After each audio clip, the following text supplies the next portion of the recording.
Demonyo? Baka nakakalimutan mong ang demonyong tinatawag at nasa harap mo ngayon ay minsan mo rin namang minahal. Bakit ba galit na galit ka? Di hamak na mas malaki ang kasalanan mo sa akin kesa sa kasalanan ko sa'yo. Mambabarang ka! Pinatay mo si nanay! Pinatay mo siya! Pagpipiestahan ng mga uod na ito ang mga laman loob mo. Dadami ng dadami ang mga ito. Hihigupin na natitirang lakas sa katawan mo. At ang mga bangaw, walang sawang dadalaw at dadapo sa mga lubak-lubak mong mga sugat. Bilang tulong sa iyong paghilom, gusto kong tahiin ang malalaki mong sugat gamit ang mga alambreng ito. Ang bawat tusok ay katumbas ng sakit ng mga naghihingalong tao. Mababaliw ka sa sakit, tatakbuhan ka ng katinoan, at alam mo ba, mas nababagay kang isama sa mga nabubulok na basura.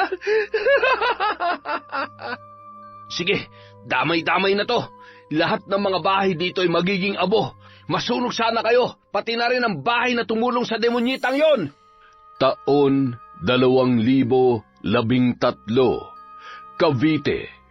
Bandang 8:00 ng gabi, sa balkonahe ng isang bahay, masayang inabutan ni Aling Susan ng pulutan ang kanyang anak na si Axel na nakikipag-inuman sa mga pinsan nito bago bumalik sa loob ng bahay. Bagamat may kinakasama na si Axel ay madalas pa rin yung nasa bahay ng kanyang nanay. Hindi yun nalalayo sa bahay na inuupahan nila ni Grace. Mahigit 1 taon na rin na nagsasama, ngunit hindi pa nagkakaroon ng anak at wala pa ring planong magpakasal. Isa sa mga tumututol ay si Aling Susan. Ibang babae kasi ang gusto niya para sa kanyang pinakamamahal na anak na si Axel. Ang gusto niya kasi, matulad ang kanyang anak sa 2 nitong pinsan na nakapangasawa ng mga profesional at may maayos at maginhawang buhay. Habang nagiinuman ang mga yon ay nakikinig siya sa usapan ng magpipinsan. Nagkukunwari lamang na abala sa pinapanood na palabas sa telebisyon. Yan, sige, tagay pa. Minsan lang tayo magkaroon ng oras na ganito. Masyado na kayong abala sa mga anak nyo eh. Ganun talaga kapag may asawa na. Wala naman akong choice kundi alagaan ang mga anak namin. Lahat nag-aaral na tapos yung mga gawaing bahay pa. Mararanasan mo rin yan kapag nagkaanak na kayo ni Grace. Oo nga naman. Mahigit 1 taon na rin kayo nagsasama. Ano, kailan niyo plano mag-anak? Abay, bilis-bilisan mo't ikaw na lang tong walang anak sa atin. Bigyan mo naman ng apo si Tia. Hoy, kayong 3 dyan. Ano't parang pinag-uusapan niyo ko? Hayaan niyo lang yung pinsan ninyo. Baka sakaling makapag-isip-isip pa at makahanap pa ng mas maganda at mayaman. Ay, sinanay talaga. Huwag kayong mag-alala, malapit na rin umalis si Grace. Mag-a-abroad yun. Ang totoo, papaalis na siya papuntang Canada. Aba, ayos yan ah. Ilang taon lang pwede ka nang sumunod doon. Sarap buhay. Kaya lang mahirap din yan. Wala pa kayong anak. Tsaka hindi pa kayo kasal. Paano kung bigla na lang may makilala yan doon? Nako, maganda pa naman. Ay nako, ganyan na ganyan yun nangyari sa kaibigan ko. Yun nga at engaged na bago lumipad papuntang ibang bansa. Ayun, nakahanap pa ng kapwa Pilipino doon. Nakalimutan na may naghihintay sa kanya dito sa Pilipinas. Ay, subukan lang niya. Ipapakulam ko siya. Para sigurado bago umalis, magpakasal muna kayo kahit sa West muna. Para makasiguro na malayo man, pag-aari mo pa rin. Lalo na pag mga ganyang babae, di naman magdadalawang isip na palitan ka basta-basta. Wala ka naman trabaho tapos... Teka, iniinsulto mo na yata ako, pinsan eh. Bakit ka ba nagagalit? Nagsasabi lang naman ako ng totoo. Eh wala ka naman talagang... Gago ka. Umalis ka na kung ayaw mo, basagin ko yung pagmumukha mo. Uy, pambira naman kayo. Axel, nag-uusap lang tayo. Bakit naman masyado mainit ang ulo mo? Eh putya isa ka pa. Umuwi ka na nga rin. At kapag hindi ako nakapagpigil, baka basagin ko tong bote ng alak sa pagmumukha ninyo. Uy, tama na yan. Pambihira. Kanina lamang ay nagtatawanan kayo. Ngayon ay gusto nyo na magpatayan. Ay sige na, umuwi na nga lamang kayo.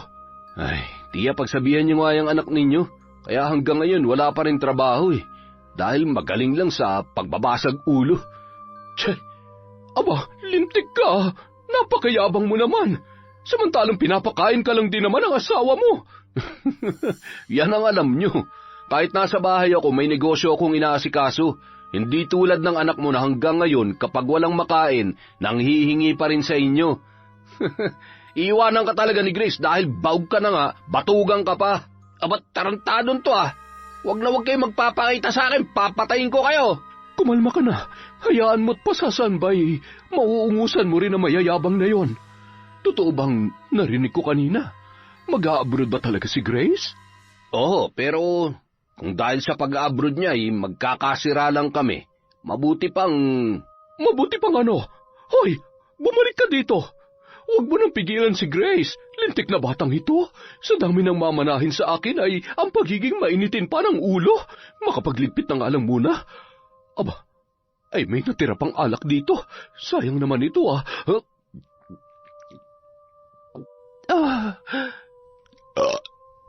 Samantala, habang nag-aayos ng mga gamit at nakasalansang mga dokumento sa kamang higaan, bigla namang tumunog ang cellphone ni Grace. Nakangiti namang sinagot ng babae ang tawag ng kanyang nanay Josie. Nay, napatawag ho kayo. Kumusta ho kayo dyan? Si tatay at si Bunso, nandyan po ba? Ay, ayos lamang kami dito, anak. Huwag mo kaming alalahanin. Napatawag ako dahil ikaw ang inaalala ko. Sigurado ka na ba talaga na mag-a-abroad ka? Opo, Nay. Alam niyo naman po, matagal ko nang pinapangarap to. Kapag pinalad ay kukunin ko rin kayo at doon na tayo titira. Siyempre gusto kong tulungan kayo na makapagtapos ang engineer natin at para makapag-ipon ng pera para sa plano nating negosyo. Ay siya, mukhang hindi ka na namin mapipigilan. Basta mag-iingat ka doon, ha? Huwag kalilimutang magdasal. Ay siya nga pala, buti na lang at pumayag naman si Axel. Opo, pumayag po siya. Siyempre, para sa amin din naman po ito. Ay, wala naman pong mangyayari kung... Ay, Nay, nandito na po yata si Axel. Sandali lang po. Tatawag na lang po ulit ako bukas. I love you, Nay. Ikumusta niyo na lamang po ako kay tatay at kay Bunso. Axel, ikaw na ba yan? Nandito ako sa kwarto. Sino bang kausap mo kanina? Ha? Lasing ka ba? Ay, si nanay tumawag ng ngungumusta at nagtatanong kung tutuloy daw ba ako? Oh, anong sinabi mo? Siyempre, tutuloy. Sabi niya, buti raw at pumayag ka. Hindi ka naaalis. Iligpit mo na yung mga gamit mo. Kung kinakailangan na araw-araw ako mag-apply sa trabaho hanggang sa matanggap ako, gagawin ko. Basta, huwag ka nang umalis. Ano bang sinasabi mo? Nagbibiro ka ba? Papalis na ako sa susunod na linggo tapos biglang aayaw ka? Bahala ka sa buhay mo. Sa ayaw mo sa gusto, aalis ako. Hindi mo ba narinig ang sinabi ko? Ang sabi ko, hindi ka aalis. Dito ka lang. Alam ko naman kung bakit kating-kating kang umalis eh. Kasi manlalalaki ka doon.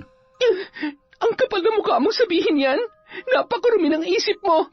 Sige, pairalin mo yung makitid mong utak. Yung pagsaselos mo na wala naman sa lugar. Hindi dahil nagsasama tayo, pwede mo nang hadlangan ang pangarap ko. Isa pa para sa atin din to. Kaya sa halip na pigilan mo ako, lawakan mo naman yung pangunawa mo. Ah, ganon. Hindi ka pa nga nakakalis, niyayabangan mo na ako eh, oh. Ewan ko lang kung makalis ka pa kapag sinurog ko tong mga... Wag! Ano ba? Bitawan mo nga ang mga yan. Akin na! Axel! Ano pa? Kapag sinabi kong hindi ka alis, hindi ka alis.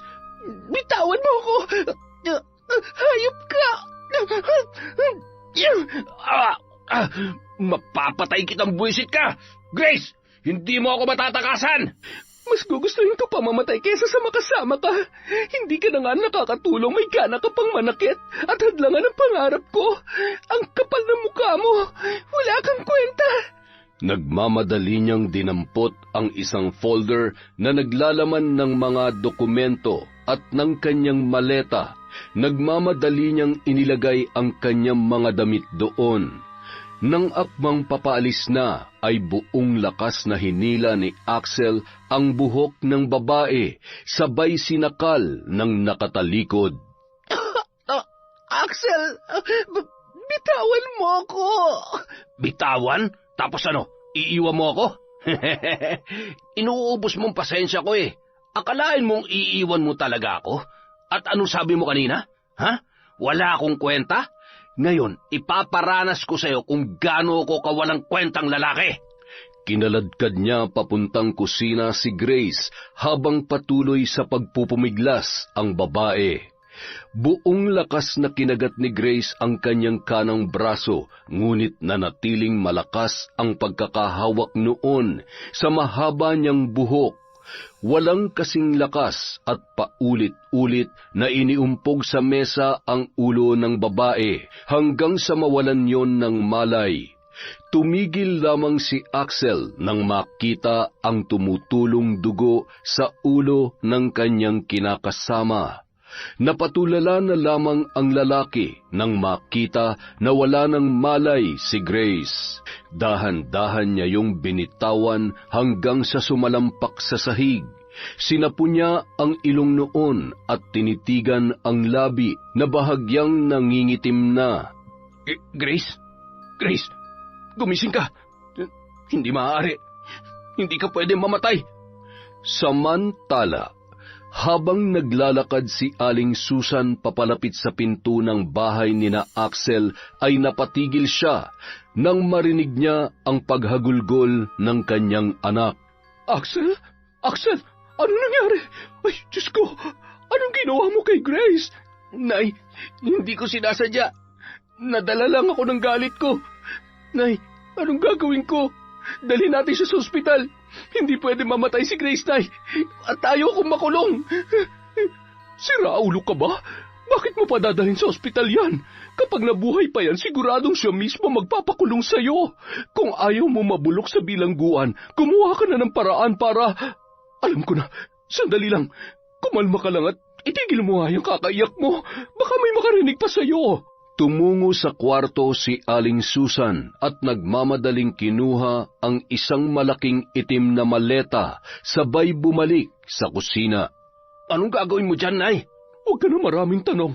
Buhatin mo siya at ilagay sa maleta. Ako nang bahala maglinis ng mga dugo rito. Kailangan ko ng suka. Maya-maya kapag wala ng katao-tao, ay magmotor ka. Itapon mo na lamang yan sa malayo dun sa may dump site. Siguradong hindi na mabubuhay yan. Dala ng kalituhan, sinunod na lamang ni Axel ang sinabi ng kanyang ina. Matapos ilagay ang kanyang kasintahan sa maleta na nakabaluktot ang tuhod at ulo, ay itinabi muna nila yon. Abala sa paglilinis ang kanyang ina habang nakaupo naman sa sahig at nakasandal sa pader ang ulo ni Axel. Nakatulala at hindi pa rin makapaniwala sa mga nangyayari. Pagsapit ng hating gabi, nagmamadaling itinali ng mag-ina sa malapad na floorboard ng motorsiklo ni Axel ang maletang yun. Umangkas naman ang kanyang ina upang masigurong madidispatcha ng maayos ang katawan ni Grace. Nandito na tayo. Napakabaho dito. Bilisan mo ng kilos mo at baka may makakita pa sa atin. Hindi ko na kaya ang amoy.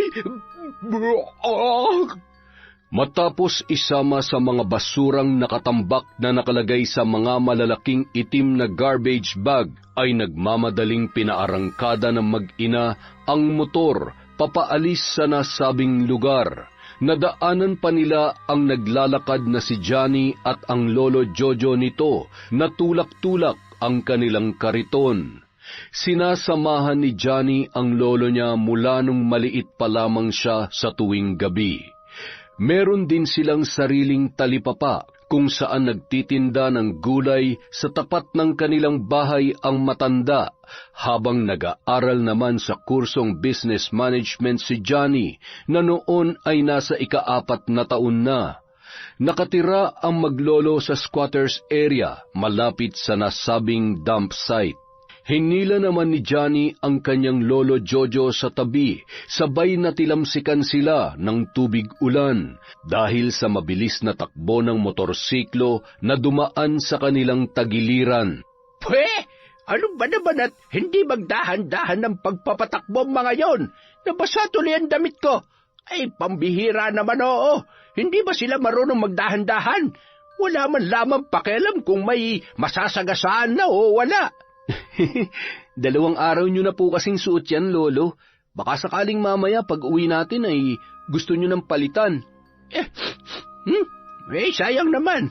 Isang pakete ng fabric softener ang ginamit ko dito, Apo. Hanggat may amoy pa, iyuwag na muna. Hindi ka pa naman pati nagrereklamo at... alam mo naman itong kilikili ko. Pinagpala sa kilikili ng lahat. Walang amoy yan, kahit amuyin mo pa. Ay, si Lolo talaga. Ayaw nyo lang maligo, ang dami nyo pang... Teka, ano yun? Nakikita mo ba yun? Bilisan mo nga. Ang ganda. At bagong-bago pa ito Bakit naman nila itinapon? Malamang sa malamang, may pambili na mas maganda at bago. Ano kaya ang laman nito? Buksan mo nga, Apo. Kung hindi yan damit at malamang ay pera. Isang maletang punong-puno ng tao! Tao! May patay!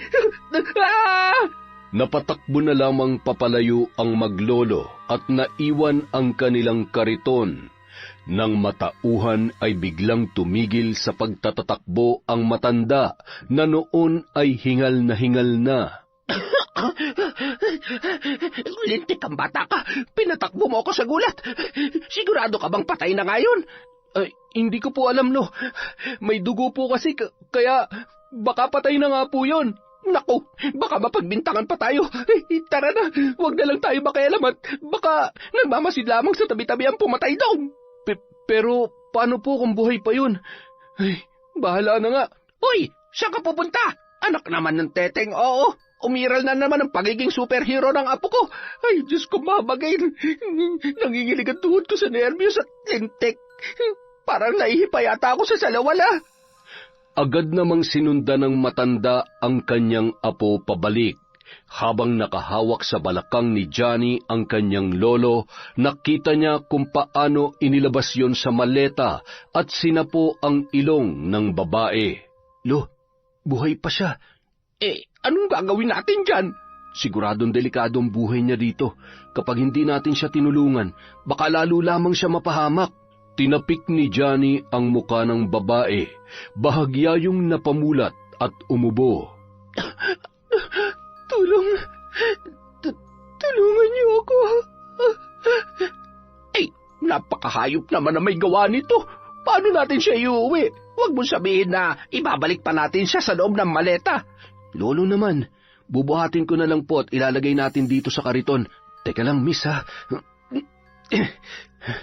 Kailangan din natin dalhin to maleta at baka makatulong to pagdating ng tamang panahon. Itong makakapagpatunay na isinilid siya dito ng kriminal. Matapos isakay sa kariton, ay pinagtulungan nilang itulak yon pauwi.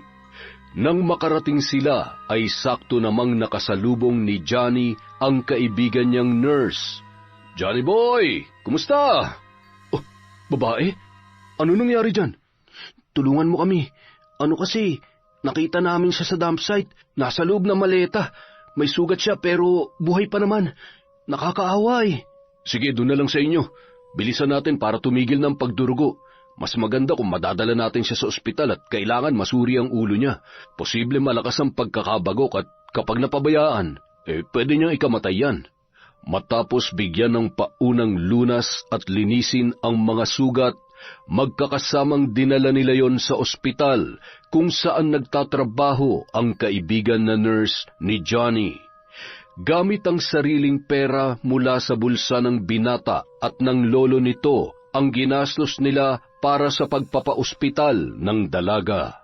Nagkaroon yon ng minor skull fracture, ngunit maswerteng hindi nagkaroon ng seryosong epekto sa utak at wala namang namuong dugo na maaaring magdulot ng komplikasyon kung sakali. Tinahi ang isang mahabang sugat at agad ring pinalabas ng sumunod na araw. Labis naman ang pasasalamat ni Grace sa mga taong nagmabuting loob sa kanya. Nang makauwi sila sa bahay ay kapansin-pansin ang lungkot sa mukha ng dalaga at takot na animoy may malalim na iniisip. Ayos ka lamang ba, iha? Nagugutom ka ba? Magsabi ka lang at ipagluluto kita. Hayaan mo't maya-maya ay uuwi na si Johnny. Ang sabi niya, isasamahan kanya sa presinto para mailahad mo nangyari sa'yo. Naalala mo bang lahat na nangyari sa'yo, ha? Opo, pero huwag na po tayo magsumbong sa pulis dahil baka mahanap niya po ako at gusto ko pong umuwi sa pamilya ko. Baka po patayin ako ni Axel. Lo, ano nangyari? Bakit ho siya umiyak? Meron bang masakit sa'yo? Gusto mo dalhin ka ulit namin sa ospital? Gamot, kailangan mo bang uminom ng gamot? Ari, hay nako, masyado ka namang OA. Nagkukwentuhan lamang kami. Hay. Ganun ba? Akala ko tuloy kung napaano ka na. Pwede mo ba akong tulungan na makauwi sa pamilya ko? Sige, pero nasaan ba sila ngayon? Nasa Sikihor po sila. Ay nako, malayo pala. Paano yan, apo? Gagawan ko ho ng paraan. Pagkatapos ng graduation ay saka tayo uwi sa probinsya. Ihahatid lang kita pagkatapos ay babalik din ako kaagad dahil kailangan ko na mag-apply ng trabaho para makapagretiro na sa pangangalakal ang makulit kong lolo. Abat, hoy, yan ang hindi pwede. Mas malakas pang kinikita ko sa pangangalakal kesa sa pagtitinda. Hanggat kaya ko pang mamulot at magtulak ng kariton, itutuloy kong pagiging basurero ko. Wala namang masabi si Grace sa kabaitan ng maglolong kumupkup sa kanya. Ngunit sa bawat gabing dumadaan ay paulit-ulit pa ring sumasagi sa kanyang isip ang ginawa sa kanya ng kanyang kinakasama. Hindi niya mapigilang pumatak ang luha habang pinagmamasdan ang tahi sa kanyang ulo. Hintayin niyo lamang ang paghihiganti ko. Pareho lang kayo mag-ina. Mga demonyo kayo. Dudurugin ko rin ang buong pagkatao niyo katulad ng pagdurog niyo sa pangarap ko para sa pamilya ko at sa sarili ko. Hayop ka, Axel! Hayop ka! Napapailing at buntong hininga na lamang ang maglolo kapag naririnig ang mga di mapigilang paghikbi ni Grace. Alam mo, apo, pwede naman nating iganti si Grace dun sa lokong kinakasama niya. Base sa kwento niya, siguradong yun yung magkasamang nakamotor nung gabing yun. Magkasama pa talaga sila mag-ina nung tinapon nila si Grace, kaya ganun na lamang ang pagmamadali nila. Lolo, si Grace nga na kinakasama niya kaya niyang patayin eh. Tayo pa kaya na hindi naman niya kaano-ano? Sus, huwag mong iniismol itong lolo mo. Utak tarantado rin to. Laban sa mga taong tumatarantado ng iba. Lalo na sa katulad ni Grace. Tsaka, kailangan nating makuhang ilang gamit niya. Kawawa naman dahil pagkahubad ng damit ay laban na kaagad. Tig-dalawa lamang kami ng pinagpapalitang damit. At tsaka, para din yung ibibili mo ng damit, ipamasahin nyo na lamang pauwi sa Sikihor. Ay, basta hindi tayo papalpak dyan, Lo. Bah, ayaw ko naman masayang tong kapugian ko. Tsaka, praktisin nyo yung tuhod nyo at siguradong mapapalaban tayo sa pagtakbo. Oo nga, hindi bale. Hindi naman natin kailangan tumakbo kung papasukin natin yung bahay kapag walang tao. Ang sabi ni Grace, halos dun na tumitira yun sa bahay ng nanay niya. Malamang sa malamang ay nasimot na natin lahat ng gamit ni Grace doon. Hindi pa rin bumabalik yun.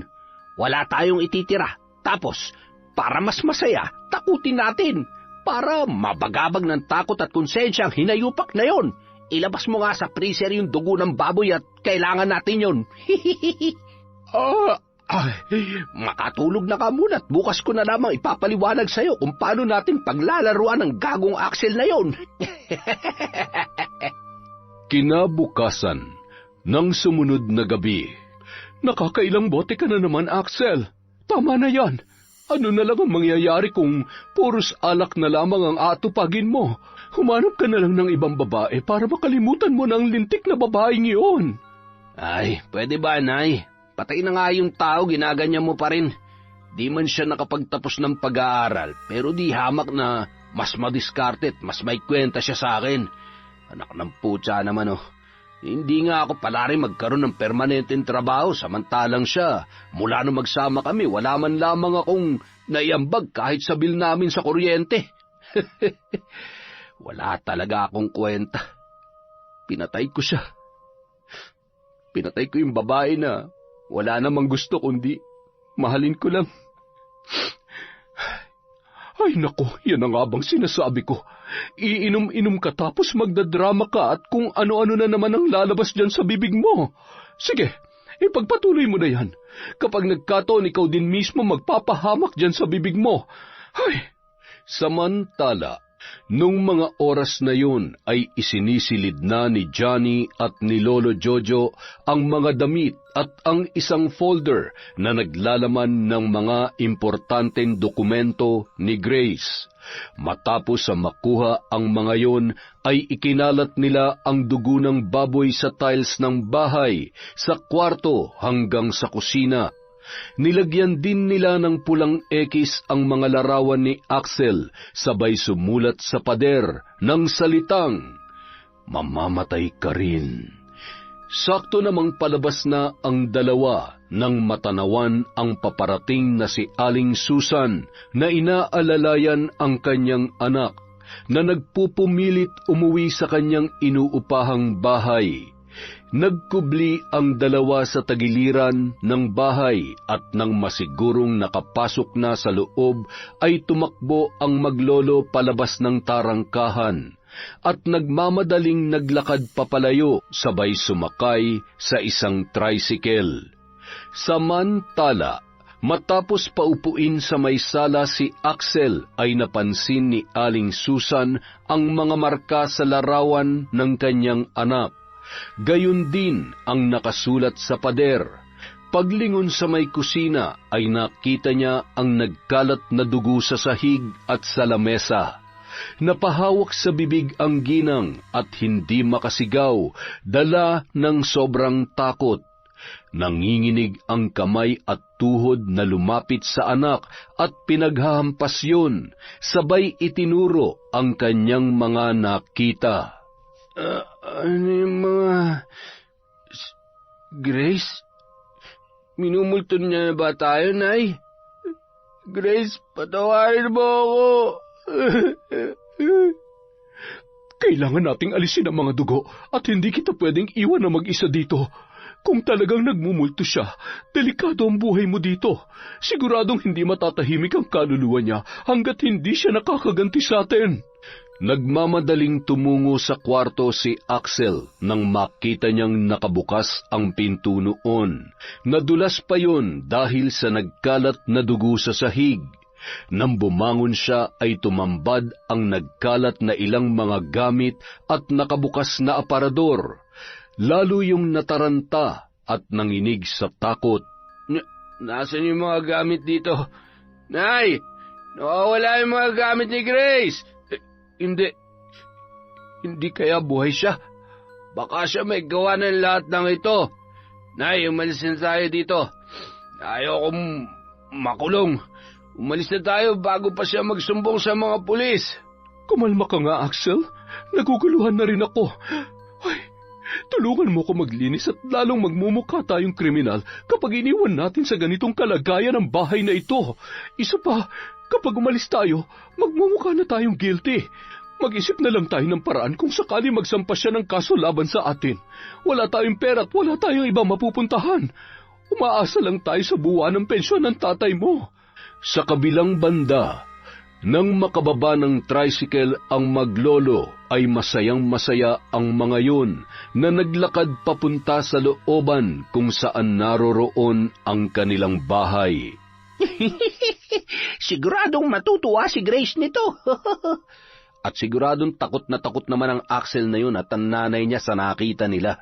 Ang inaalala ko lang, Lolo, kung maghinala sila na buhay pa si Grace. Ay, tama ba yung ginawa natin? Di mas maganda para naman lalo silang usigin ang konsensya nila. Hindi sila makakatulog sa takot. Alam mo, kung ako kay Grace, ipapakulam ko yung mag-inang yun sa probinsya. Ay nako, si Lolo talaga. Hayaan na natin siya magdesisyon para sa sarili niya. Basta kung ano man maging pasya niya, tutulungan at susuportahan na lang natin siya. Alam mo, Apo, nakakahalata na ako sa iyo, ha? Hindi ko mawari kung concerned citizen ka ba o concerned lover boy na ni Grace. Umamin ka nga. Ikaw ba'y nagkakagusto sa kanya? Ang sakit ng tiyan ko, Lo. Bilisan na natin. Ayan, lalabas na. Ay, pisting utot yan, oo. Amoy nabubulok na basura. Hoy, hintayin mo ako, Johnny Boy! Nang makarating sa bahay ay agad yung dumiretso sa kanilang banyo. Dahil sa mga kalampag ay bumangon naman sa higaan si Grace at sakto namang dating ng hingal na si Lolo Jojo. Lo, galing po kayo sa labas? Bakit po parang hingal na hingal kayo? Ay, bakit nga ba naman kasi ako tumakbo? Siya, nangalakal kami sa bahay ninyo. Nariyan ang mga gamit mo. Ho? Bakit niyo ho ginawa yun? Buti ho hindi kayo nahuli. Paano ho kung malaman niya na buhay pa ako? Lolo naman, ayaw ko hong madamay kayo. Ayaw ko hong masaktan kayo ng dahil lamang sa akin. Ay, Iha, huwag ka mag-alala. Kayang-kaya naming ipagtanggol ang sarili namin. At saka, hanggat kasama mo kami ay hindi ka na masasaktan ng lokong yun. Diyan pa lang sa bungad kapag nagtangka siyang sumugod dito kung sakali man, ay hindi na siya makakarating ng buhay dito sa pinto natin. Okay lang po ba kayo? Tubig po. Uminom muna kayo. Ay, kayo talaga. Maraming salamat po, Lolo. Si Johnny po. Sakto namang labas ng binata sa banyo na hinihimas-himas pa ang kanyang tiyan. Rapsa, nailabas din ang sama ng loob. Ay naku, Sus Mariosep naman oo. Isara mo nga yung pinto ng banyo at humalingasaw yung ano bang amoy yan? Makalipas ang 2 araw, matapos ang graduation ni Johnny sa kolehiyo, bumiyahe na sila papuntang Siquijor sakay ng eroplano. Mula sa airport ay sumakay pa sila ng jeep at tricycle papunta sa baryo kung saan naninirahan ang magulang ni Grace. Bago makarating si Grace ay abalang-abala naman sa paghahanda ng tanghalian ang mag-anak. Araw ng Sabado noon at kagagaling lamang nila sa bukid. Namitas kasi sila ng gulay at nanguha ng laman ng kamote. Habang nagluluto ang mga yon ay napag-usapan nila si Grace na halos mag-iisang buwan nang hindi nagpaparamdam.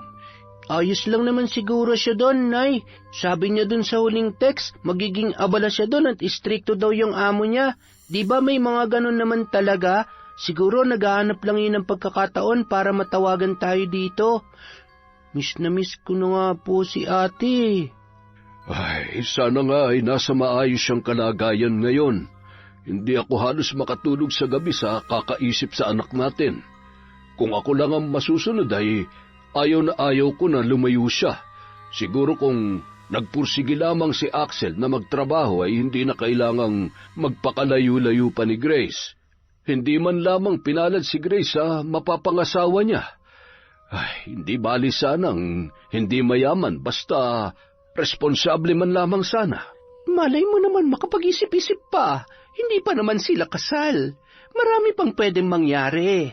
Isa pa, bata pa ang anak natin. Malayo pang mararating niya sa buhay. Sana nga. Para naman hindi niya habang buhay na pasanin ang pabigat niyang kinakasama. Mukhang kahit sa mga gawaing bahay ay hindi maaasahan ng lintik na yon. O tay, uminom ka muna ng tubig. Aba, bakit? Hindi naman ako nang hihingit, lalong hindi naman ako nauuhaw Para lumamig ang ulo nyo. Baka mamaya kasi tumaas na naman ang presyon nyo Ay, sandali lang ho. May tao yata sa labas May tricycle ho sa tapat. Nagkatinginan ang mag-asawa nang marinig ang sigaw ni Sam sa labas ng kanilang bahay. Sabay nagmamadaling iniwan ang kani-kanilang ginagawa at lumabas ang mga yon. Ate, akala namin nakaalis ka na. Bakit may ganyan ka sa ulo? At saka, sino ka? Bunso, mamaya na ako magkukwento ha. Si Johnny nga pala, kaibigan ko. Agad na tumakbo si Grace papalapit sa kanyang nanay at tatay at mahigpit na yumakap sa dalawa. Anong nangyari, anak? Bakit nandito ka? At saka... Unti-unting tinanggal ni Grace ang talukbong sa kanyang ulo at doon ay napahagulgol ang mag-asawa sa mahabang peklat ng kanilang anak sa ulo na bahagya pa lamang tinutubuan ng buhok. Sino may gawa sa niyan? Si Axel ba? Tay, Nay, muntik niya na po akong mapatay. Kung hindi po dahil kay Johnny at sa lolo niya, siguradong namatay na po ako ng gabing yon. Napakahayop po niya. Sila ng nanay niya. Hindi ko mapapalampas ang ginawa nilang ito. Kailangan nila magbayad sa pananakit nila sa'yo. Buti at ligtas ka, anak. Nang isalaysay ni na Grace at Johnny ang nangyari, ay lalo lamang nanikip ang dibdib ng mag-asawa sa pinagdaanan ng kanilang anak sa kinakasama nitong si Axel, gayon din sa ina nitong si Susan. Pagsapit ng gabi, habang mahimbing nang natutulog ang kanilang bisitang si Johnny at ang mag-amang sina Fernando at Sam, dahan-dahan na bumangon si Aling Josie at Grace. Tumungo sila sa kabilang bahay. Ang lumang bahay na yun ay pagmamay-ari ng kanyang yumaong lolo at lola na magulang ni Aling Josie. Nay, kinakabahan po ako. Huwag kang matakot, anak. Hindi naman dahil may alam ka sa paggamit ng itim na kapangyarihan ay masama ka na. Kung minsan kailangan natin ito para protektahan ang ating sarili at may panlaban tayo sa mga abusadong tao.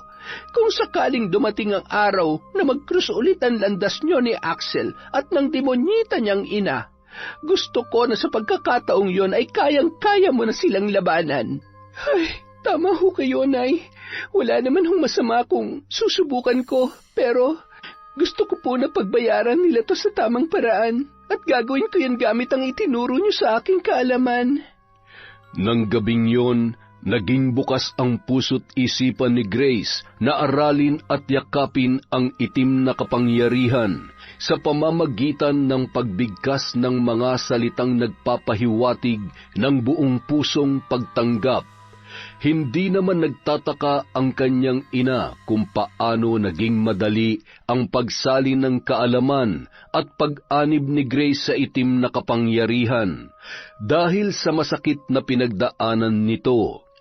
Galit at sakit na namamayani sa puso ng kanyang anak ang magiging susi upang maisakatuparan ang bawat kahilingan at saluubin laban sa itinuturing nitong kalaban at sa kung sino mang gusto niyang biktimahin. Makalipas ang 2 linggo, napag-usapan nilang bumalik muli sa Cavite kasama ang ama ni Grace. Doon ay nakahanda na ang kanilang planong paghihiganti sa mag-ina. Ipinaalam naman ni Grace ang kanyang bagong kaalaman sa kanyang kaibigan na si Johnny. Walang panghuhusga at takot na naramdaman ng binata para kay Grace sa kabila ng kanyang nalaman. Mag-iingat kayo sa biyahe. Sa susunod na bumisita ka rito, Johnny, ay isama mo ang lolo mo. Maraming salamat uli, ha? At saka, huwag mo nang pakakawalan ng anak ko, huwag mong pababayaan yung kaibigan mo. Nako, si nanay, papalis na lang kami't lahat-lahat ay hindi niyo pa rin tinitigilan si Johnny. Kuya Johnny, bumalik ka dito ha. Mamimiss kita. Si Kuya Johnny mo lang? Kami ni tatay hindi? Lumapit ka nga dito at yakapin mo muna si ate. Huwag magpapasaway kay nanay ha. Ingat kayo dito. Nay, aalis na po kami. Nang sumunod na araw, bandang 3:00 ng hapon matapos magpahinga ni Mang Fernando sa kanilang biyahe, ay nagpasya yon na puntahan ang bahay ng mag-inang sina Susan at Axel. Pumunta yun sa bahay kung saan dating nakatira sina Axel at Grace sa pag-aakalang nandoon lamang yun. Magandang araw po. pwede po ba magtanong? Wala na po bang nakatira sa bahay na ito? Hinahanap ko po kasi si Axel, yung kinakasama ni Grace. Ah, si Axel. Nakoy, nandun po sa bahay ng nanay niya. Mula ata nung nag-abroad si Grace ay lumipat na rin siya. Kaano-ano niyo po ba sila? Ah, ako po yung tatay ni Grace. Salamat po. Sige po at tutuloy na po ako. Ay, sige ho. Pang-5 bahay po mula dito. Yung may pulang tarangkahan. Dumiretso na sa nakabukas na tarangkahan si Mang Fernando. Saradong-sarado ang pinto, kaya naman 3 beses niyang kinatok yun ng malakas. Nang buksan ni Axel ang pintuan ay namutla ang lalaki na parang papel, sabay na palunok ng laway nang makita ang tatay ni Grace. Tay, anong ginagawa niyo dito? Mano po pala? Hindi ba pwedeng dumalaw para mangumusta? Bakit ba parang gulat na gulat at nalalamig ang kamay mo? May sakit ka ba? Ay, pasensya na po. Medyo masama lang ang pakiramdam ko. Tuloy po kayo. Nay, may bisita ho tayo. Nandito si Tatay Fernando. Tatay ho ni Grace. Ano? Ay, lintik. Anong ginagawa niya dito? May alam na ba siya? Baka may mga kasama na siyang... Magandang umaga, Balae. Sa wakas ay nagkita rin tayo. Hindi ka na isama nun ni na Grace at Axel nung nagbakasyon sila sa probinsya. Ay, oo, Balae. Buti at napadalaw ka. May iba ka bang sadya dito sa Cavite? Oo. May pupuntahan akong kaibigan pagkagaling ko rito. Sinadya ko lamang kayo kasi may itatanong sana ako tungkol kay Grace. Ay, ano ho yan, Tay? Tumawag na ba siya sa inyo? Alam mo kasi, nag-aalala kami dahil mahigit 1 buwan nang wala man lamang paramdam. Nung huli niyang text ay sabi niya nasa ibang bansa na raw siya at mahigpit ang mga amo niya. Kaya naman hindi kami mapakali mag-asawa sa pag-aalala. Gusto man sana kitang tawagan ay wala ka namang cellphone number sa amin para makontak ka man lamang. May balita ba kayo sa kanya? Nakalis nga ba siya ng bansa? Tumatawag ba siya sa inyo? Oo, nakalis siya. Ay, yan nga rin ang ipinagtataka namin ni Axel. Dahil mula nang umalis siya ay 1 beses lamang din nagpaabot ng mensahe katulad ng sinabi sa inyo. Nag-aalala at siyempre, nangungulila na rin ang husto itong anak ko. Ay, alam mo naman, mahal na mahal niya ang anak mo at hindi naman ito sanay na malayo kay Grace. Hamot kapag tumawag ay ipapaalam namin sa'yo. Pakisulat na lamang dito ang numero mo at tatawagan ka agad namin, ha? Baka ho abala lang siya. Sana nga po maayos at hindi siya nahihirapan sa trabaho niya. Sabi ko naman kasi dito na lamang siya. Bakit? May trabaho ka na ba? Ay, wala pa po pero nag-a-apply na ho ako. Nag-a-apply. Mukhang 2 taon ka na atang nag-a-apply Ano yon? Iniinsulto mo ba ang anak ko? Iniinsulto? Bakit Balay? Masama bang magsabi ng totoo? Aba, kung pumunta ka lang dito para maliitin ang anak ko, ay makakaalis ka na. Ay, hindi tuloy nakapagtataka kung bakit hanggang ngayon ay wala pa rin pakinabang yang anak mo, Balae. Mukhang maayos ang pagkakahulma mo. Manang-mana sa ugali mo. Ay, mga sinungaling kayo. Mag-iingat kayo, ha? Sa susunod, kapag magsisinungaling kayo, galingan nyo. Huwag nyo na rin subukan takasan ang mga kasalanan nyo. Dahil siguradong mas mahirap pa sa buhay sa loob ng rehas ang pagdaraanan ninyo. Pagbabayaran yung ginawa nyo sa anak ko. Hindi makapagsalita ang mag-ina sa mga salitang binitiwan ni Fernando bago tuluyang umalis sa bahay ng mga yon. Nang makita ni Aling Susan ang dumudugong bibig ng kanyang anak, ay doon lamang yon natauhan. Anak, ayos ka lang? Masakit ba? Ay, ano nangyayari? Paanong nabuhay pa ang babaeng yun? Hindi ba't wala na siyang buhay nang isilid natin sa maleta? Hindi ko alam, Nay. Basta ang alam ko, natataranta na ako nung gabing yun. Nay, makukulong po ba ako? Hindi ka makukulong, anak. Kung kinakailangan kong akuin ang lahat ng kasalanan mo para protektahan ka, gagawin ko. Huwag ka na matakot, ha? Mahal na mahal ka ni nanay. Tahan na. Kinagabihan. Nay, saan po kayo pupunta? Dito lamang, anak. Maglalaro lamang si nanay. Alam mo na yon. Sige po, nanay. Ingat ho kayo at huwag magpapahalata sa kapitbahay. Baka mamaya ay maging laman pa kayo ng tsismis. Kilala niyo naman ang ilan sa kapitbahay natin. Nagbabantay-bantay at naghahanap lang ng mapag-uusapan. Tingnan mo nga nung umuwi si ate, na itsismis na agad. Ang sabi, bago na naman daw ang asawa. Si Kuya Johnny ata ang tinutukoy nila. Ay, hayaan mo na. Hindi naman nabago yan sa kanila. Huwag lamang na masasaktuhan na ako mismo makarinig sa kanila at paiiksin ko ang mga dila nila. Oh, sige na, matulog ka na.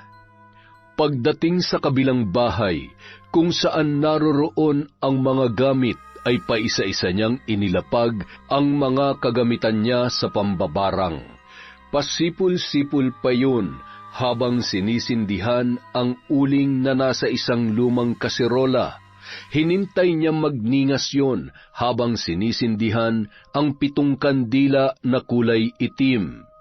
Nakangising dinampot ang kalawanging alambre at hinawakan yon kasabay ng isang manikang kulay na luma ng puti. Sa ulo ng manikang yon ay may nakasuot na mga maliliit at malaking karayom. Sa may bandang tiyan naman ay may hiwa yun kung saan ilalagay niya ang anumang insekto na maiisip niyang ilagay doon. Sa isang malaking garapon, naroon ang iba't ibang insekto na maaaring magkaroon ng buhay at dumami sa pamamagitan ng kanyang mga orasyon. Nang magsimulang mag-usal ng dasal, kasabay ng malakas na ihip ng hangin at enerhiya na bumabalot sa loob ng bahay, inilulublob ang alambre sa nagbabagang uling at itinutusok sa bibig ng hawak niyang manika. Ang marahas mong sinungaling na bibig ay dapat tinatahi ng nagbabagang alambreng ito. Mamaya na nga. Mas maigi siguro kung hahalukayin ko muna yung bibig mo na parang may tumatakbong kabayo at sinisilaban ng apoy katulad nito. At yung mata mo na nagbubulag-bulagan sa bawat pagkakamali ng anak mo, dapat dyan tinutusok ng tinik, ng karayom at lagyan ng mga itlog ng bangaw hanggang sa maging uod at tuluyang ka ng mabulag na lintik ka. Wala kang kwentang ina, kaya humaba ang sungay ng anak mo dahil sa maling pamamaraan ng pagpapalaki mo. Irresponsabling nanay at nagpapalaki ng demonyo. Magdusa ka! Magdusa ka! Nanggigigil talaga ako sa'yo! Samantala, habang natutulog si Susan ay naramdaman niya ang biglaang paghapdi ng kanyang dibdib na animoy sinisilaban. Gustuhin man niyang bumangon ng mga oras na yon ay hindi niya maikilos ang kanyang katawan. Hindi niya rin maibuka ang talukap ng kanyang mga mata. Ngunit nararamdaman niya ang presensya ng isang nilalang na hindi niya kilala. Lalo lamang nanlamig ang buo niyang katawan nang marinig ang mga kakilakilabot na bulong sa kanyang tainga. Napapaungol yon na animoy binabangungot. Maya-maya naramdaman niya na tila hinihiwa ang kanyang tiyan at ang paggapang ng mga insektong hindi niya man makita kung ano, ay ramdam niya ang mga matatalas na paa. Maya-maya, unti-unti niya nang naramdaman ang pagtusok ng alambre sa kanyang mga mata na animoy tinatahi yon. Buong lakas niyang tinatabig ang kamay ng kung sino mang nilalang na nasa tabi niya nung mga oras na yon. Maawa ka! Wag! Huwag mong gawin sa akin to! Wala akong kasalanan sa'yo. Walang kasalanan? Masyado kang mapagmalinis para sabihin wala kang kasalanan. Hindi mo alam ang mga pagkakamali mo? E di sige, ipaparamdam ko na lang sa'yo. Baka sakaling maisip mo kung bakit. Ano bang problema nitong bibig mo, ha? Hindi ba't kaya nitong bumigkas ng sandamakmak na kasinungalingan para lamang maprotektahan ang anak mo? Kaya para hindi ka na makapagsinungaling pa, kailangan na nating tahiin yung bibig mo na parang ganito. Huwag ka malikot. Sinabi nang huwag ka malikot. Masakit ba, Susan? Sagutin mo ko. Magsalita ka. Tandaan mo, walang-wala pa yan sa mga susunod na gagawin ko. Kaya kung ako sa'yo, gawin mo na kung ano ang dapat kung gusto mo pang mabuhay at makasama ang anak mong demonyo. Nay! Nay! Mayroong gustong pumatay sa akin. Papatayin niya ako, anak. Napahagulhol sa iyak si Susan, sabay yumakap sa kanyang anak, na noon ay nag-aalala para sa kanyang ina. Lalo na nang biglang magsilitawan ang napakaraming butlig sa muka at palibot ng bibig nito. Maya-maya, napahawak yun sa kanyang tiyan, nang maramdaman niya na may nagwawalang kung anong buhay na insekto sa loob noon, at ang pakiramdam na animoy sinisilaban ang kanyang sikmura.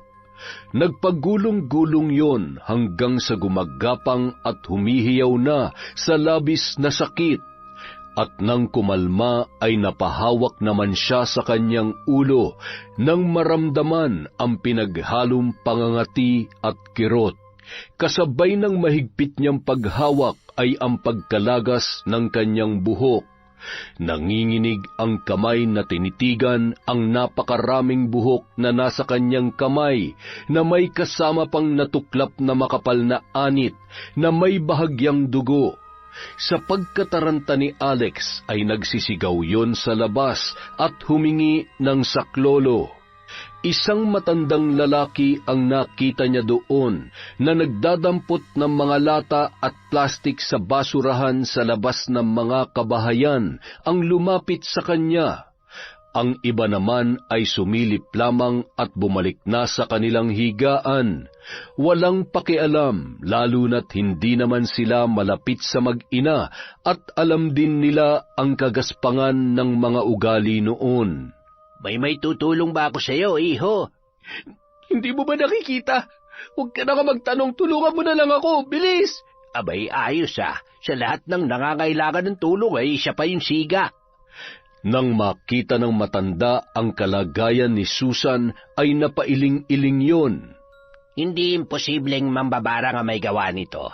Taga-sikihor ako kaya alam kong nangyayari ngayon sa nanay mo. Ganyan ang nangyayari kapag binabarang ang isang tao. Dalhin mo siya sa isang magaling na albularyo. Baka sakaling maisalba mo pa ang buhay ng iyong ina. Ay, sandali lang at tatawag ako ng tricycle na maaari niyong sakyan. Magmadali na kayo. Malapit lang naman ang bahay niya dito. Ang problema, alanganing oras na. Pero subukan niyo na lang. Agad namang bumiyahe ang mag-ina matapos sabihin ng matanda sa driver kung saan dadalhin ang nanay ni Axel. Pagdating roon ay halos mamaos na sa kakatawag sa labas ng bahay si Axel, habang nakasalampak sa kalsada si Aling Susan na noon ay nanghihina na. Ay, sino ba yung lintik na? Natutulog ako kanina, pasigaw ng sigaw ah. Hoy! Ano ba? Ano ba kailangan mo ha? Hindi mo ba nakita ang nakapaskel? Alas 8 hanggang alas 3 ng hapon lamang. Hindi alas 3 ng madaling araw. Pambira naman oo. Pasensya na ho. Kailangan lang ho talaga namin ng tulong ninyo. Tulungan niyo naman po ang nanay ko. Ay, siya, pumasok na nga kayo. Aba, malala ang tama ng nanay mo ha. Malamang hindi basta-basta mambabarang ang nakabanggaan ninyo. Ano po, yung dating kinakasama ko na taga-probinsya, posibleng siya may gawa nito. Ano kasi, hindi niya matanggap nung hihiwalayan ko na siya dahil hindi sila magkasundo ng nanay ko. Ganun ba? Malamang ang sakit at pagkabigo ang maaaring nagtulak sa kanya na barangin ng nanay mo. Huwag kayong mag-alala, susubukan kong kontrahin ang kapangyarihan niya para manumbalik sa normal ang iyong ina. Ngunit ang totoong kailangan ay magsisimula sa pagsisisi, paghingi ng tawad at pagtama ng pagkakamali na nagawa niyo sa kanya. Kapag naghilom ang sakit, mawawala na rin ang galit na siya nagpapalakas ng kanyang mga sumpa na nakakabit sa nanay mo. Matapos isuot ang kwintas, nagpakulo ang albularyo ng tig-7 dahon ng oregano, atis, anonas at lubigan. Nilagyan din yon ng ilang butil ng asin na makakatulong upang makontra ang sumpa ng mambabarang. Sinasabayan nyo ng orasyon at isang mahabang ritual upang bahagyang mapahina ang pambabarang. Sa kabilang banda, habang isinasagawa yun ay bigla na lamang napatulala ang albularyo habang pinakikinggan ang bulong ng mambabarang na kanyang kinakalaban. Kapag tuluyan mong pinalaya ang babae na yan sa sumpa, siguradong hindi niya maiisip na itama ang mga pagkakamali niya. Kung ayaw mong ako ang makalaban mo, hayaan mo kong baguhin ang pananaw ng mag-inang yan. Maaari mong bigyan ng lunas ang babae, pero huwag mong pakikialaman ang sumpa na nakakabit sa kanya. Naiintindihan mo ba? Ayos lang po ba kayo? Oo. Ayos lamang ako. Palalamigin ko lamang ito para maibsan ang sakit ng nanay mo. Mamayang 6:00 ay kailangan ko siyang paliguan gamit ang mga ito. Pagkatapos ay kailangan niyang uminom ng kahit 1 baso man lamang at mag-alay ng panalangin. Pagkatapos maisagawa ang proseso sa panggagamot, agad naman nang nagpaalam ang mag-ina, sabay iniabot ang kanilang bayad na mariin namang tinanggihan ng albularyo sa di malamang dahilan. Maaring hindi sila nagsasabi ng totoo. Isa pa, masyadong malakas ang mambabarang na yun. Ayaw ko namang madamay sa galit niya. Ay, siguradong babalik sila dito hanggat hindi sila tinatantanan at kung hindi nila aayusin ang kanilang atraso sa mambabarang na yun. Nang makarating sa kanilang bahay, ramdam na ni Aling Susan ang panunumbalik ng lakas ng kanyang katawan. Kung talagang buhay ang Grace na yon, at siya nga may gawa nito sa akin, siguradong hindi niya tayo titigilan. Nay, sa tingin ko, kailangan ko nang sumuko sa mga pulis. Di ba sabi ng albularyo, kailangan nating itama kung anumang pagkakamali ang ginawa natin sa kanya. Kung kinakailangan na humingi ako ng tawad, makulong at kung pwede, ako na lang ang barangin niya. Ako naman talaga may kasalanan eh. Ako nagtangkang pumatay sa kanya. Nasisiraan ka na ba ng bait? Hindi mo pwedeng gawin yan. Humingi ng tawad? Pwede pa, pero makulong ka. Hindi ako makakapayag, anak. Ano na lamang ang mangyayari sa iyo kapag nakulong ka? Gusto mo bang mabugbog at tawaging kriminal? Pero yun naman ang totoo na eh. Paano kung hindi lang yan ang gawin niya sa iyo? Paano kung pati ako? Makinig ka sa akin, anak. Marami ka pang pwedeng gawin sa buhay mo. Ako, matanda na ako at kahit makulong ako o di kaya'y mamatay, ayos na ako. Basta, nasa maayos ka lamang na kalagayan. Noong araw ding yon, sa kabila ng kanyang kondisyon, ay isinuko ni Susan ang kanyang sarili sa mga kapulisan. Inako niya ang kasalanan ng kanyang anak upang masigurong mapapawalang sala yun. Sakto namang may naisampa ng reklamo si Grace laban sa dating kinakasama nitong si Axel at sa nanay nito na si Aling Susan. Lingid sa kaalaman ng kanyang anak na si Axel, pinusasan nila si Aling Susan. Hinintay ng mga kapulisan si Grace at ang tatay nito bago yon tuluyang maikulong. Anong kalokohan ito? Nasaan ang anak mo? Dapat kasama mo siya mabulok sa kulungan. Grace, nakikiusap ako. Huwag mo nang idamay sa galit mo ang anak ko. Bigyan mo pa siya ng pagkakataon na mamuhay ng malaya. Kasalanan ko ang lahat. Nakakuyom ang kamay ni Grace habang isinasalaysay ni Aling Susan ang mga ginawa niya ng gabing yun para maging inosente si Axel. Hindi na magbabago ang anak mo dahil ikaw mismong dahilan. Kung ano man siya ngayon, yan ba talaga ang gusto mo? Saluhin ang lahat? Sige, pagbibigyan kita. Tingnan na lang natin kung mapoprotektahan mo pang anak mo kapag nakakulong ka na sa rehas. Tutal nagpapakabuti kang ina. Sige, mamang pulis, sige na po. Ikulong niyo na ang kriminal na yan. Sandali lang, Grace. Alam kong may kinalaman ka sa nangyayari sa akin. Binabarang mo ko, hindi ba? Nakikiusap ako. Huwag na huwag mong gagawin to kay Axel. Wala ka sa lugar para utusan ako sa kung anong dapat kong gawin sa'yo. Pero sa totoo lang, wala naman akong ginagawa sa'yo maliban sa reklamong inihain ko. Kaya wag mo akong pagbibintangan para malaman mo dahil sa ginagawa mo. Siguro nga panahon na para isakamay ko na lamang ang pagpaparusa sa anak mong gago. Tama na yan. Sige na, ikulong nyo na yan. Nang makauwi sa bahay nila Johnny, nababakas sa mukha ni Mang Fernando ang pagkabalisa. Siguradong hindi alam ni Axel ang ginawa ng nanay niya. At kapag nalaman niya na nakakulong ang ina niya ay hindi rin siya mapapalagay. Siguradong hahanapin kanya anak at baka kung ano na naman ang... Ngayon pa ba ako matatakot sa kanya, Tay? Subukan niya lang nasaktan ako ulit. Sisiguruhin ko na ni dulo ng mga daliri niya ay hinding-hindi dadampi sa akin. Nang malaman naman ni Aling Josie ang nangyari, ay lalo lamang nang galaiti yun sa sobrang pagkadismaya sa naging desisyon ni Aling Susan para sa kanyang anak. Nakakunot ang noo-noon habang inaayos ang mga gamit sa pambabarang. Matapos ihanda ang mga gagamitin niya ay agad na nung sinimulan ang kanyang ritual. Wala ka nang kawala ngayon, Susan. At sa pagkakataong ito, isusunod ka na rin ang anak mo. Ayaw mo masira ang buhay ng anak mo pero hindi nyo man lang inisip ang pangarap na ninakaw nyo kay Grace. Lintik lang ang walang ganti.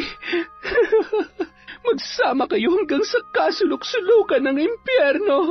Samantala, habang humihikbi si Susan at hindi maalis ang pag-aalala para sa kanyang anak, bigla na lang yung napahawak sa kanyang tiyan. Pakiwari niya, may mga ngumangat-ngat sa kanyang laman loob. Namilipit yon at nagsisigaw. Nagtawanan naman ang mga naroroon dahil sa pag-aakalang nag-iinarte at nagbabaliw-baliwan lamang yon. Pinagsisipa pa yon ng ilan sa mga dating preso na noon ay naingayan at naistorbo ang mahimbing na pagkakatulog. Nagulat na lamang sila nang bigla yung sumuka ng dugo at may lumabas na iba't ibang insekto sa tainga at ilong noon. Nandiri pa sila sa gutay-gutay noong nguso na animoy tinahi at ginupit ng pinong-pino.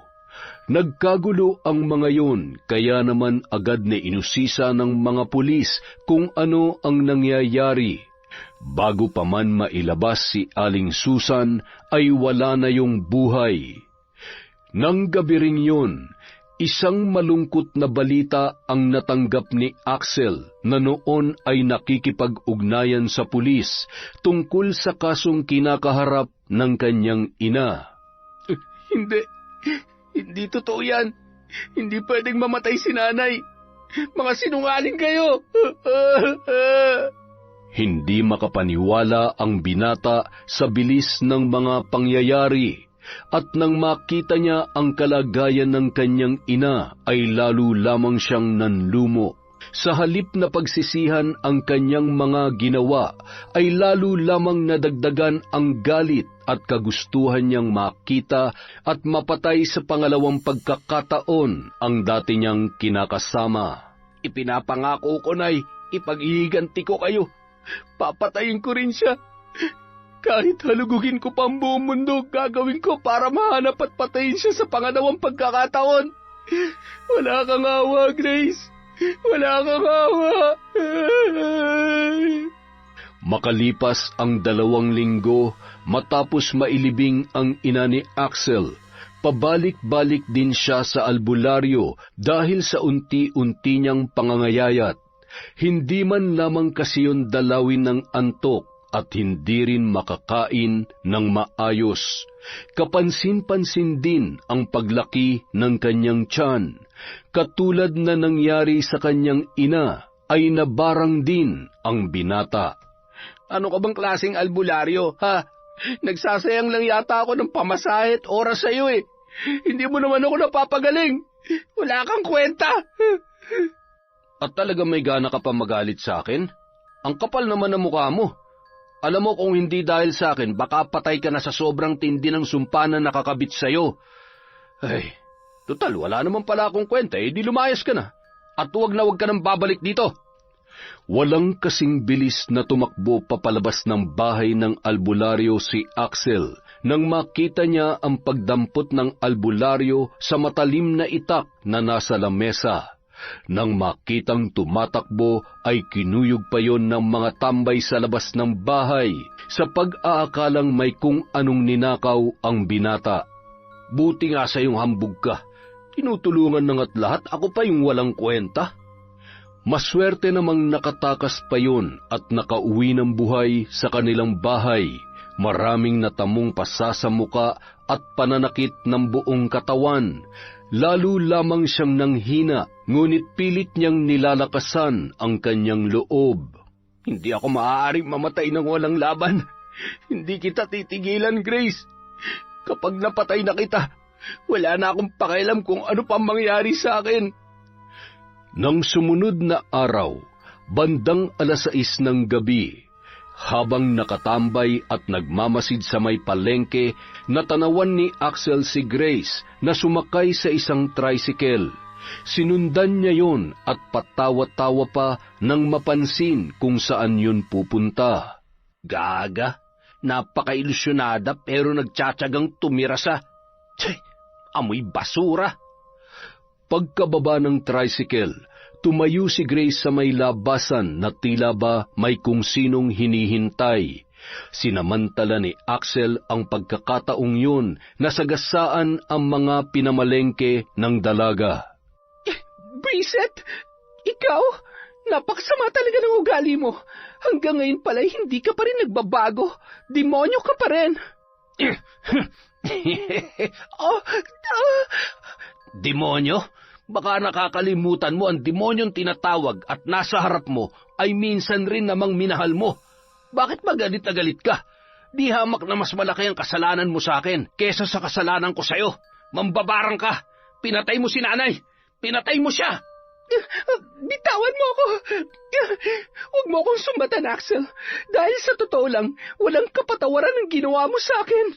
Hindi lang pangarap kong sinira mo, pati buhay ko. Nung gabing yon, kung hindi dahil sa mga taong tumulong sa akin, ako sana ang patay ngayon.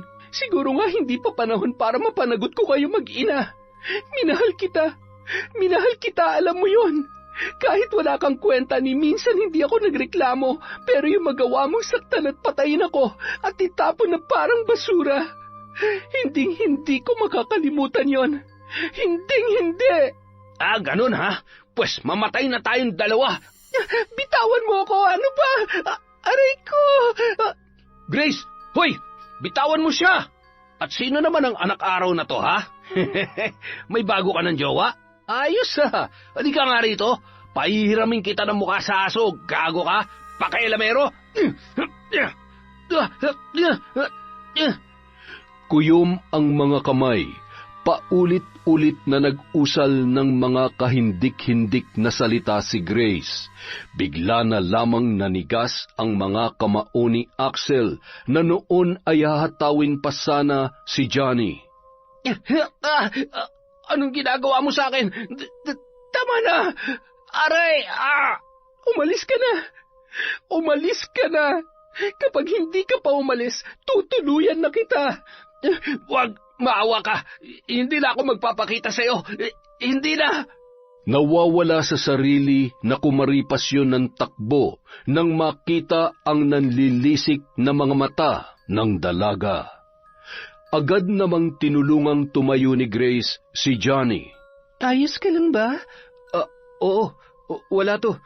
Malayo to sa bituka. Ay, sakit ng panga ko. Kiss mo nga. Sira, bakit kasi sumugod ka na ng basta-basta? Ayan tuloy, nabangasan yung pogi mong mukha. Anong sabi mo? Pogi ako? Talaga? Uy, hay nako, oo na lang. Bitbitin mo na nga yan at ayun, nagkandadurog-durog na tuloy. Gago talaga yung Axel na yun. Kahit kailan, hay nako, humanda siya sa akin mamaya. Nang makarating sila sa bahay ay agad namang nagkwento ang dalawa sa nangyari. Abay, hindi ka man lamang nanlaban. Pambihira ka naman, oo. Nabangasan tuloy ang pagkagwapo-gwapo mong muka.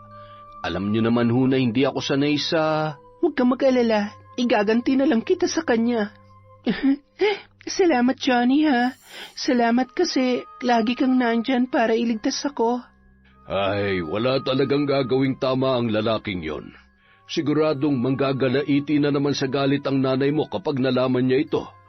Ay, siya nga pala. Handaan na ba ang mga gamit mo? Doon ka na muna pumirmi sa atin. Mag-aral ka na lang, anak, para naman dito ka na lang sa Pilipinas magtrabaho. Ay, oo na po. Susubukan ko ulit mag-aaral at nawalan na rin ako ng ganang umalis ng bansa. Ang sabihin mo, mamimiss mo ako kapag umalis ka. Sus, baka ikaw. Ngayon na uuwi na ako sa probinsya, siguradong... Ay, oo na. Habang nag-uusap ang mga yun, bigla namang narinig nila ang sigawan ng mga tao mula sa labas. Sunog! May sunog! Dalawang bahay ang noon ay lumalagablab sa apoy.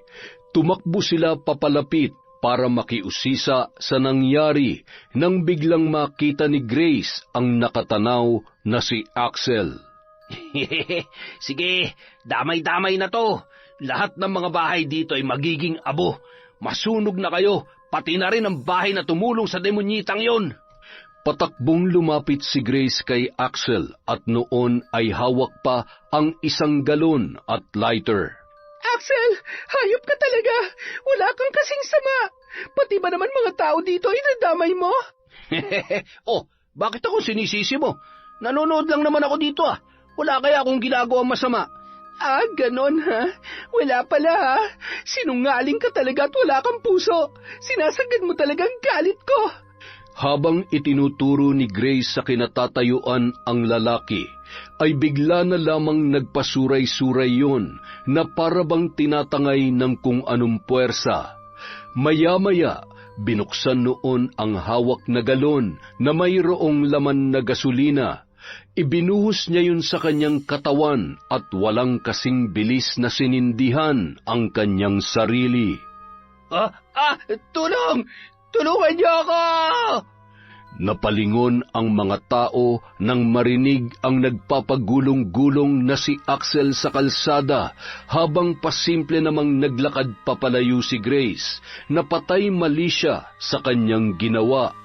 Sa natitirang oras mo dito sa ibabaw ng lupa, sisiguruhin ko na bawat minuto ay nanamnamin mo ang sakit na kasing saklap ng mga kasalanan mo.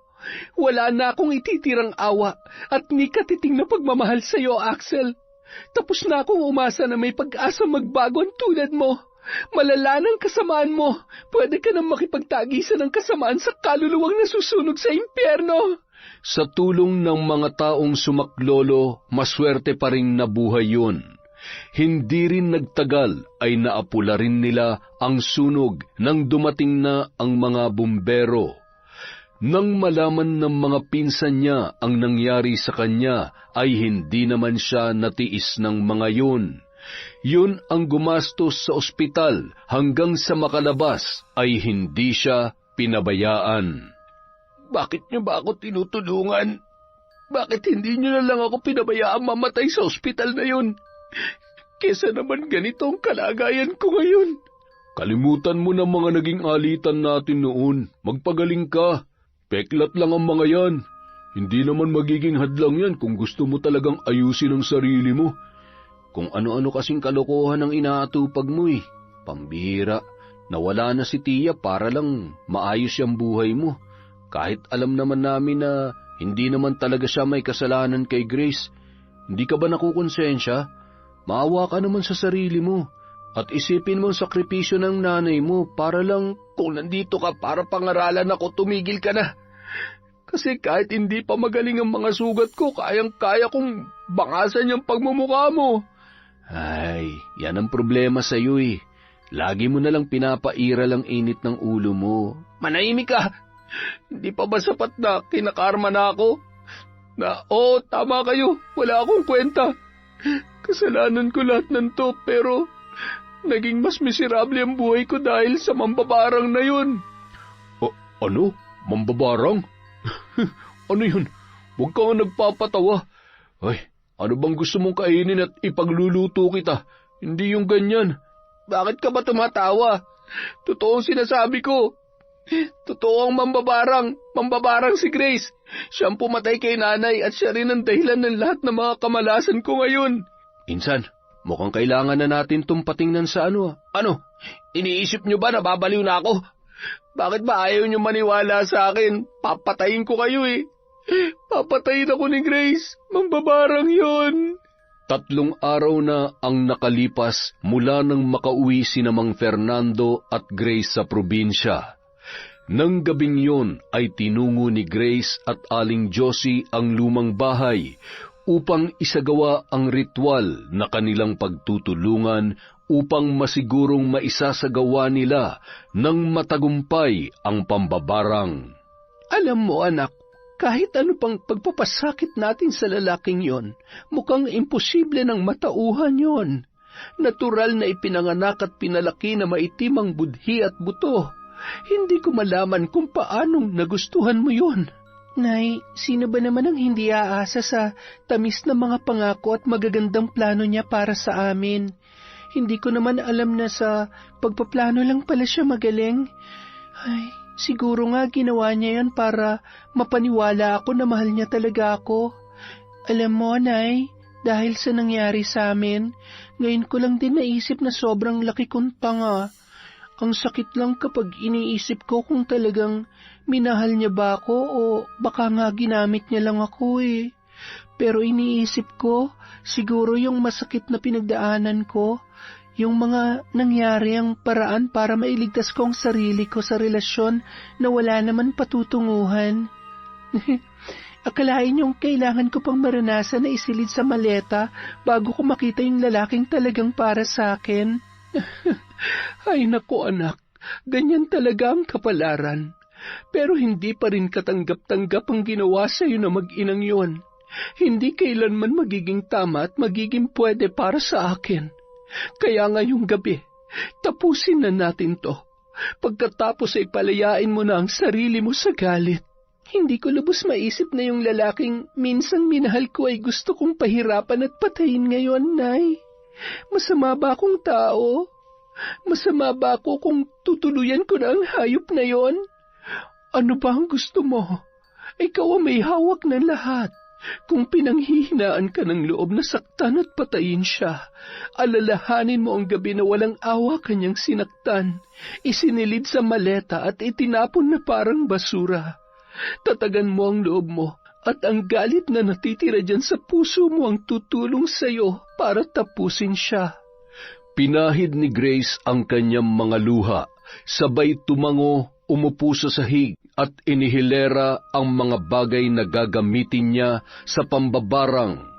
Matapos sindihan ang 3 kandilang itim, Isinilid ni Grace ang mga matatalim na bagay sa kaserolang may nagbabagang apoy. Gayon din ay kinuha niya ang isang garapon na may iba't ibang insekto. Kinuha niya ang isang mataba na kulay puting uod, pati na rin ang isang bangaw. Inilagay niya yon sa kanyang palad na walang buhay. Patuloy sila sa pagbigkas ng mga kakaibang salita hanggang sa hipan ni Grace ang kanyang kamay at gumalaw ang mga insekto. Pagpipiestahan ng uod na ito ang laman loob mo. Dadami ito ng dadami. Hihigupin ang natitirang lakas sa katawan mo. At ang mga bangaw ang walang sawang dadalaw at dadapo sa mga lubak-lubak mong mga sugat. Bilang tulong sa iyong paghilom, gusto kong tahiin ang malalaki mong sugat sa buo mong katawan gamit ang alambreng ito. Ang bawat tusok ay katumbas ng sakit ng mga naghihingalong tao. Mababaliw ka sa sakit. Tatakbuhan ka ng katinuan at alam mo ba, mas nababagay kang isama sa mga nabubulok na basura. Samantala, Wag! Tigilan mo na ako! Tama na!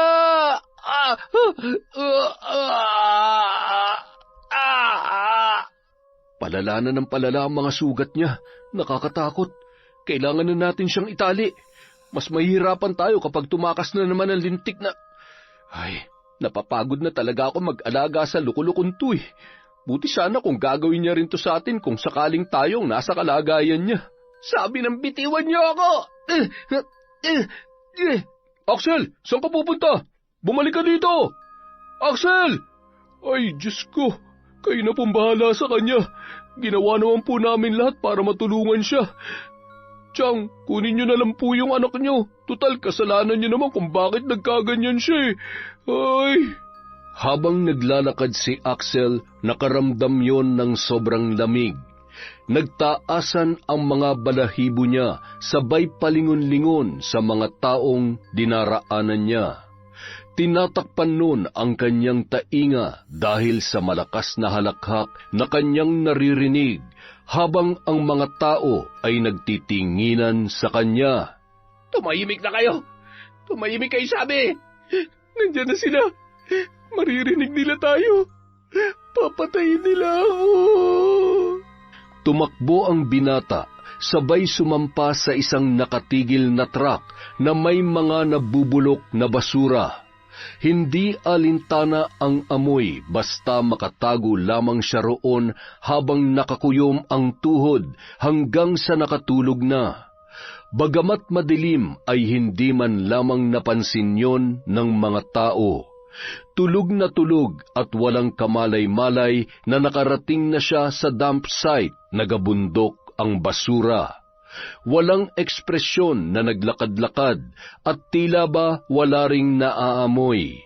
Nang makakita ng nilalangaw na pagkain ay agad niya yung sinunggaban na animoy gutom na gutom. Paborito ko to! Paborito ko to! Ito pa! Nay, bakit ayaw mong kumain? Halika na. Bahala ka, magugutom ka dyan. Ha? Si Grace? Wala na. Wala na siya, Nay. Nasa abroad na yun. Oo. Sabi niya, padadala niya ako ng pera. Maraming. Oo, bibigyan kita. Sandali lang, Nay, ha. Uubusin ko lang to, ha. Ang sarap eh. Habang kumakain, bigla yung namilipit dahil sa sakit ng tiyan. Gumulong-gulong hanggang sa nagsilabasan sa mga butas ng kanyang katawan ang mga uod. Maya-maya, tunog ng napakaraming bangaw naman ang kanyang naririnig. Mas malalaki yon kesa sa pangkaraniwan. Halos mapuno ang kanyang katawan sa pagdapo ng mga bangaw. Ramdam niya ang pagbaon ng mga galamay sa kanyang nagnanaknak na mga sugat. Napuno ang ilang mga sugat ng napakarami at naglalakihang itlog ng bangaw. Yan ang nararapat sa'yo, Axel. Paalam na. Amanos na tayo. Wala nang silbi ang mga kamay, paa, at ang bawat parte ng katawan mo.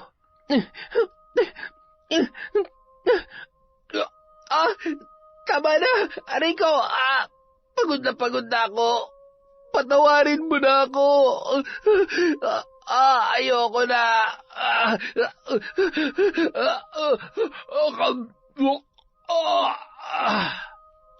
Doon ay tuluyan ng pinagkaitan ng buhay at inuuod na ang bangkay ni Axel matapos ang ilang araw niya ng pagkamatay.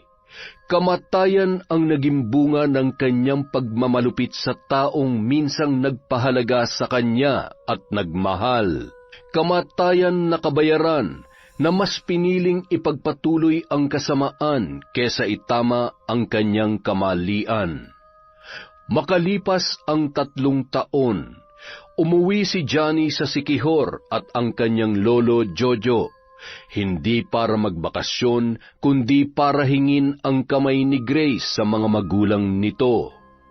Alam mo namang malakas ka sa amin at alam ko na mahal mo ang anak ko. Kaya oo, payag na payag kami mag-asawa na magpakasal na kayo. Ang akin naman ay siguruhin mo lamang na iingatan at aalagaan mo ang anak namin. Dahil kung hindi, baka ikaw ang sumunod naming barangin. Yon, isa na naman pong magandang kwento. Maraming salamat po sa pagtsatsaga sa pakikinig sa kwentong Enteng. Dahil dyan, meron tayong shout out. Simulan natin kay Roy Vlog TV. Hello po kay Kurt Mina, kay Yam Duka, kay Cherry Mukbang, kay Len TV. Hi kay Jappy Portes, kay Virginia Belay. Hi kay Gina Lynn at sa Sibayan family from Pangasinan. Hello po kay Charlene Gumansing, kay Miss Maura. Hi kay Shibuya Minami, kay Adoracion Espiritu. Shout out kay Mel Santa Maria, kay Ruma Gamad. Hello po kay Christopher Almario, kay Heli Gumban from Dasma, Cavite. Hi kay Mukbanger 21 Mix. Hello kay Rowena Felipe. Hello po kay M. Rose Strong of Win, Kuwait. Hi kay Vicky Abut, kay Chona Bainosa, kay RV Chong at sa Maribel family from Bataan. Hello din po kay Lydia Lopez. Hi kay Lady Dam. Hello kay Rosita Orenis from Qatar. Kay Rosette Ersando. Hi sa'yo, Rosette. Kay Jasmine Castillo. Kay Emelita from Taguig. Hello din po kay Al San Jose.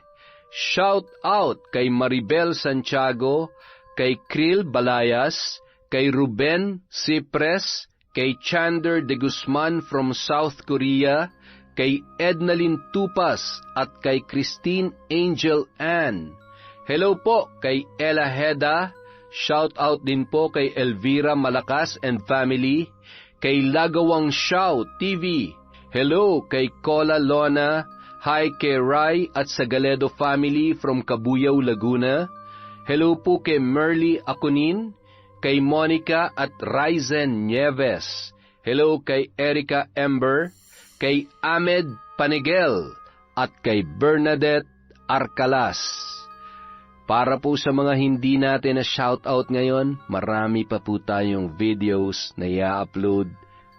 Ililista po natin ang mga pangalan nyo. At maraming salamat mula sa Kwentong Enteng.